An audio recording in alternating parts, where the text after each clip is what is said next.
Hello, my friends.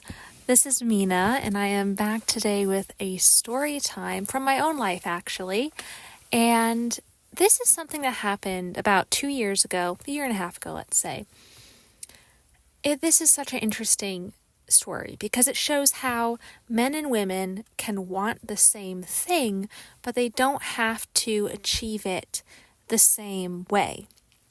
So at the time, I'm working this really stressful, low-paying, dead-end job, and I knew that I was going back to university. I had applied, gotten accepted, got my scholarship package, but this was in the late winter, early spring, and university in the United States usually starts in like mid-August, sometime around that time. So I had a future plan in mind, but I was still working this job to make ends meet until I actually moved and started the program. Now, a series of unfortunate events happened with my car, which kept breaking down, and I drained my savings through both these recurrent car issues that I was having, plus I had to get physical therapy at one point for a certain problem that I was having, and I had certain, routine medical bills that my insurance was supposed to cover. They did not end up covering, so I ended up being on the hook. So my savings were drained, and the last time my car broke down, it was almost $1,000, and I had a little bit of savings, but it was under 1,000. So I did not have the money to pay for this. So I ended up having to take out a credit card. It was a zero interest credit card that had like a promotional period of a year or a year and a half, whatever the case may be. Then once that promotional period is done, then the interest rates skyrocket from there on out. So they're betting on the consumer not paying their debt off within that promotional period, and then they can hit you with that 25-30% interest.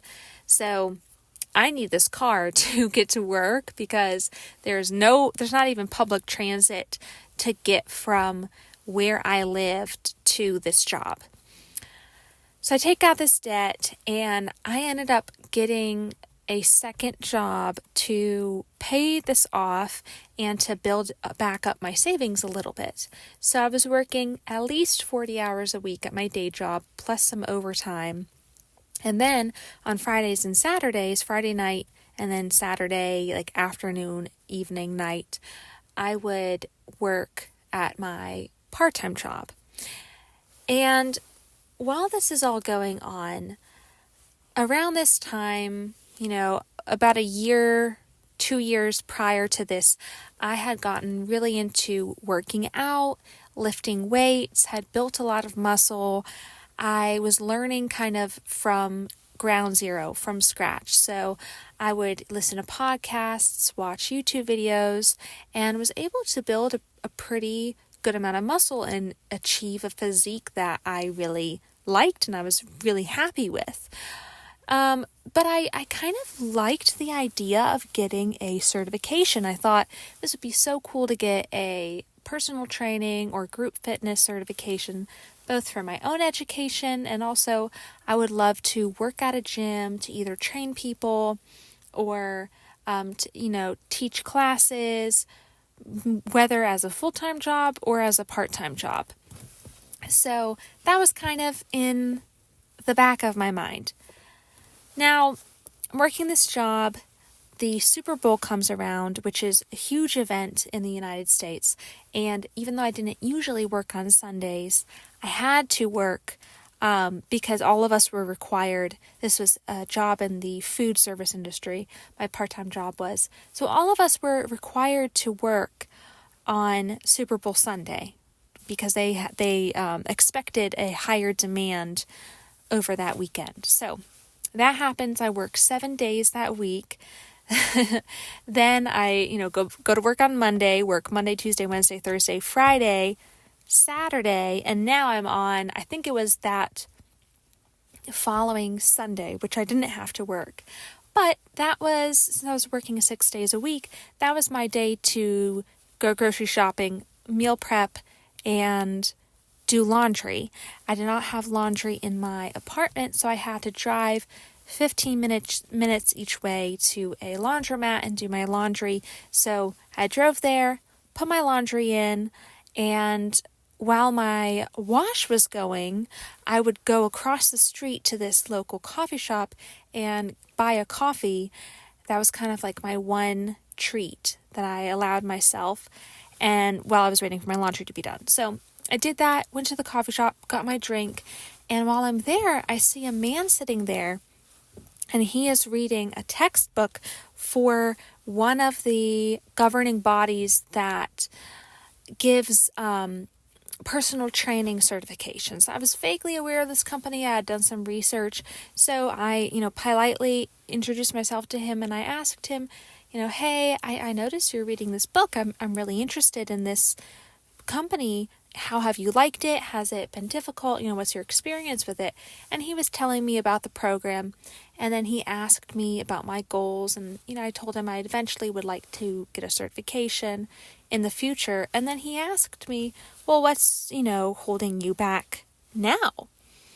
And I told him, well, I'm working a lot. I'm working 2 jobs. Actually, this past week I was working 7 days, so I don't have the time at this point, the time and the money to achieve this.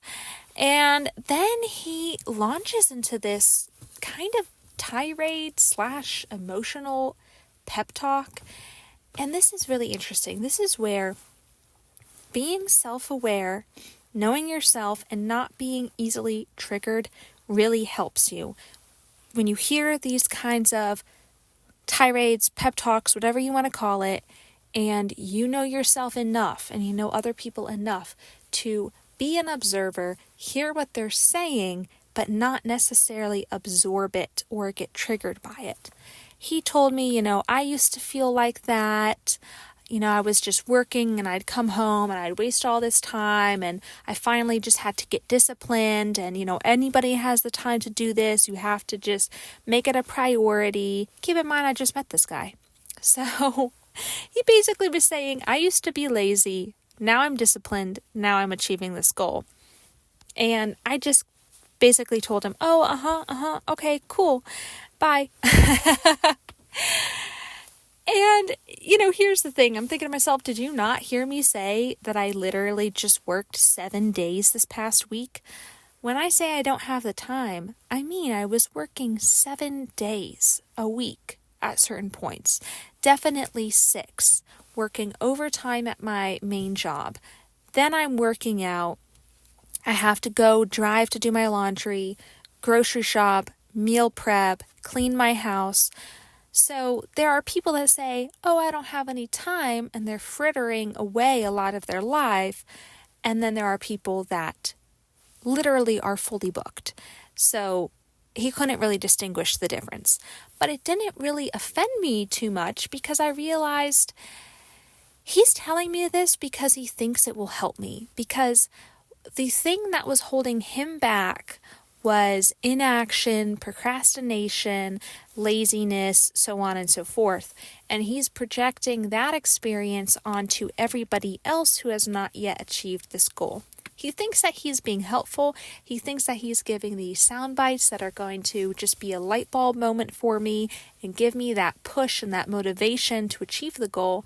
But it's just not accurate, because it's not accurate to my life, where I don't have the money margin, obviously. That's why I was working 2 jobs to pay, anywhere from $500 to, $1,500 for a certification. And B, I know myself, I don't have the time margin to be studying a couple hours a day to get the certification while I'm working 2 jobs, 6 days, sometimes 7 days a week. That was just not my reality. So, funny enough, a couple months later, my university, which I had not yet moved to, I had been accepted, like I said, but I was basically on deck waiting for the next semester to start. They sent out an email. They said, hey, we're looking for students that would be interested in becoming group fitness instructors, and we will pay for you to go through the program, which is self-study, self-paced, and then you would get paid to come teach at our fitness center. And so I emailed them, told them, hey, I'm interested in this. At this point, I was still working my main job, but not my part-time job, because I had paid off that debt, saved up a little bit of money, and then basically quit that job as soon as I could, because it was a lot to be working that much. But I sent them an email, set up a Zoom interview. They hired me, and then they paid for me to get this training while I had not yet come to the university. And so I ended up achieving this certification for free, and the opportunity just sort of popped up into my life, and then I grabbed it. So all of this is to say, there is a place for hard work. There is a place for discipline. I am not negating that. However, for me, as a feminine woman, it is really important to know my limits, to know how much margin that I have in my life to not take on too much on my plate. And I also know that there are different seasons of my life, and I don't have to do everything in the same season. Also, in my idea of success, it does involve some hard work. For example, I still had to study for this certification a couple hours a day for X amount of time, take the test, and so on and so forth. However, I didn't have to put myself in a situation where I'm strapped for cash and strapped for time in order to achieve that goal. I was able to do it in a feminine way. So the takeaway from this is, don't look at your goals only from a masculine perspective, only looking at the masculine toolbox.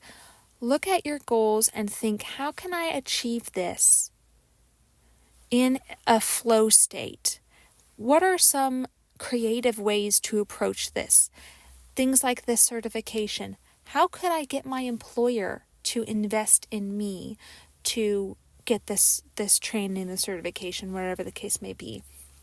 How can I achieve this goal in a way that doesn't disrupt the rhythm of my life and put me in some sort of survival mode or hardcore hustle mode? We do not need to overcommit ourselves as feminine women to be successful.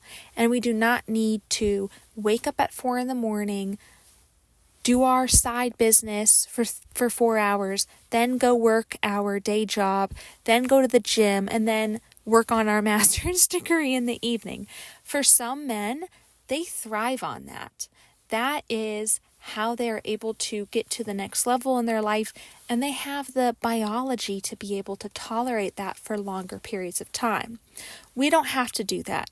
And the sooner that you let go of that masculine framework, the sooner that you can learn how to actually be successful and achieve goals while staying true to your feminine essence.